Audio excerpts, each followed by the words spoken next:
नमस्कार, आपका अपने चैनल नवदुर्गा ज्ञान में स्वागत है। 22 जनवरी 2024 एक ऐसी तारीख जो हिंदू धर्म के इतिहास में सुनहरे अक्षरों से लिखी जाएगी। इस परम पावन तिथि पर राम जन्मभूमि अयोध्या के मंदिर में हमारे रामलला की प्राण प्रतिष्ठा की जाएगी। तो देखिए, इस दिन का जो निमंत्रण है वो लगभग सभी के घरों में पहुंच चुका है और हर किसी की इच्छा है कि 22 जनवरी को होने वाले आयोजन का साक्षी बनने के लिए वो स्वयं अयोध्या आएं। लेकिन ये बात हम सब जानते हैं कि सबके लिए ऐसा संभव नहीं है कि वो रामलला की प्राण प्रतिष्ठा को देखने का दैविक आनंद ले पाएं। और जैसा कि हमारे माननीय प्रधानमंत्री ने सभी देशवासियों से ऐसा प्रार्थना की है, ऐसा अनुरोध किया है कि 22 जनवरी को जब अयोध्या में प्रभु श्री राम विराजमान हो तब सभी अपने अपने घरों में राम ज्योति जलाएं, मिठाइयाँ बांटें, खुशी मनाएं, दीपावली मनाएं और उस शाम पूरा भारत जगमग जगमग होना चाहिए। तो आज की इस वीडियो में मैं आप सभी को दिखाने वाली हूँ कि 22 जनवरी की शाम आप श्री राम जी के नाम की राम ज्योति को कैसे जलाएं घर पर। और इस कंटेंट पर YouTube पर आप ये वीडियो पहली बार देखेंगे, तो चलिए शुरू करते हैं। तो 22 जनवरी की शाम आप एक जगह सुनिश्चित कर लें और चौकी बिछा लें, उस पर लाल वस्त्र बिछा लें, पीला हो तो पीला भी बिछा सकते हैं। और ये पूजन आप अपने घर के मंदिर में भी कर सकते हैं या अलग से आप डेकोरेशन करना चाहें तो वो भी कर सकते हैं। और फूलों का आसन देते हुए यहाँ पर राम दरबार को हम विराजित कर लेंगे। राम दरबार में प्रभु श्री राम, लक्ष्मण, सीता जी और हनुमान जी होते हैं। आपके पास अगर मूर्ति ना हो तो इसकी जगह पर आप फोटो भी ले सकते हैं। और फूलों का आसन देते हुए ही गणपति जी की और माता लक्ष्मी की भी स्थापना हम कर लेंगे, क्योंकि देखिए हमारे जीवन में 2 बार दीपावली को मनाने का योग जो है वो 500 साल के इंतजार के बाद आया है। तो यहाँ पर आप गणपति जी की और माता लक्ष्मी की स्थापना जरूर करें। अब इसके बाद देखिए हमें राम ज्योति किस प्रकार से जलानी है। अगर आपके पास इस तरह से पीतल का अखंड दीपक है तब तो बहुत अच्छी बात है, और नहीं है तो आप कोई भी बड़ा सा मिट्टी का दिया भी ले सकते हैं या पूजा की किसी भी बड़ी सी कटोरी में आप ये दीपक जला सकते हैं। बस आपको इतना बड़ा पात्र लेना है कि वो दीपक जो आप जलाएंगे वो पूरी रात्रि प्रभु श्री राम के समक्ष जलते रहना चाहिए।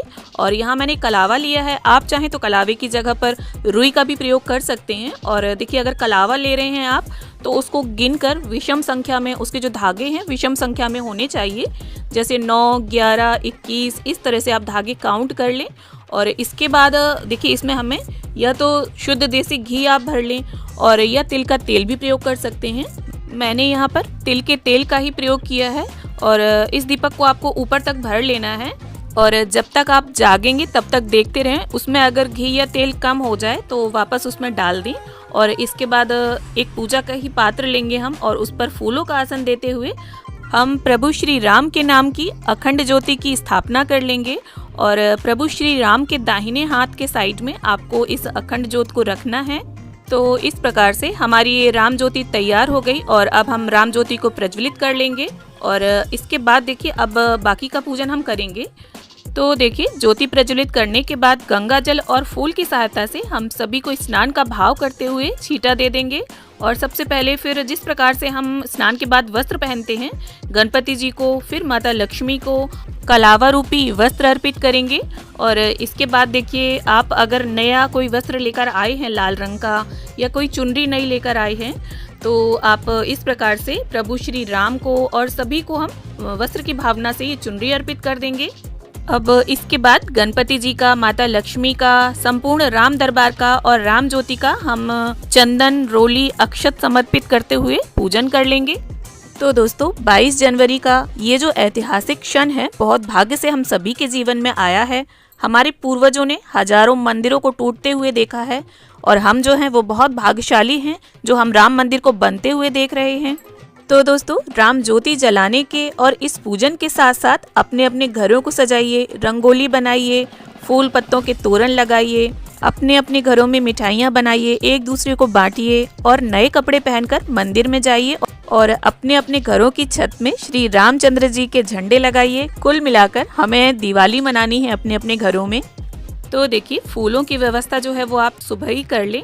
और नहीं है अगर फूल किसी कारणवश व्यवस्था नहीं कर पाए हैं तो कोई दिक्कत वाली बात नहीं है, आप जो और सभी सामग्री अरेंज की है उससे भी पूजन कर सकते हैं।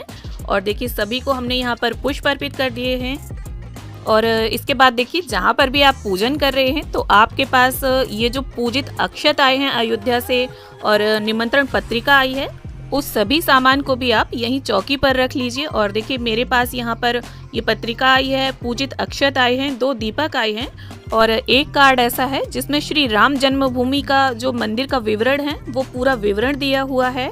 और देखिए किसी कारण से आपके पास अगर ये निमंत्रण पत्र और पूजित अक्षत नहीं आ पाए हैं तो अपने मन को छोटा करने की कोई जरूरत नहीं है आपको, क्योंकि मन में जब श्री राम बसे होते हैं तो ये चीजें तो सिर्फ एक फॉर्मेलिटी हैं। तो आप बिना मन को छोटा किए उसी मन से हर्षोल्लास के साथ प्रभु श्री राम की प्राण प्रतिष्ठा का सेलिब्रेशन करें।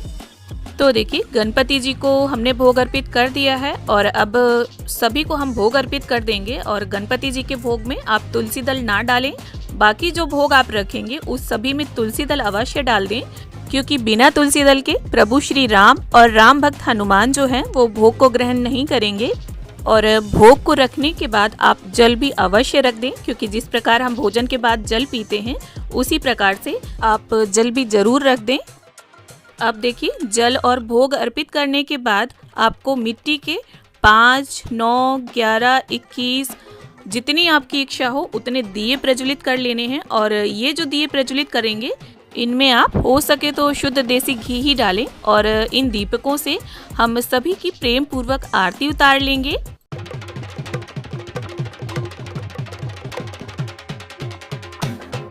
अब देखिए ये जो 5 दीपक हम प्रज्वलित करेंगे, कम से कम आपको 5 करने हैं, तो 2 मंदिर में आपको रखने हैं, 2 अपने घर के द्वार पर रखने हैं और 1 तुलसी माता के गमले के पास आप रख दें। और इसके बाद गंगा जल और फूल की सहायता से इस प्रकार से 3 बार जल को फिराते हुए हम संपूर्ण पूजा का आचमन कर लेंगे।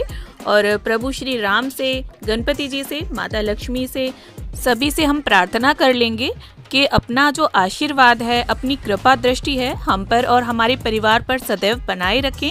और हमारे जीवन में ये जो ऐतिहासिक क्षण हमें प्राप्त हुआ है उसके लिए प्रभु का आभार व्यक्त कर लेंगे। तो उम्मीद करती हूँ वीडियो आप सभी को पसंद आए। वीडियो अगर अच्छी लगे तो इसे लाइक शेयर जरूर करें और चैनल को सब्सक्राइब कर लें।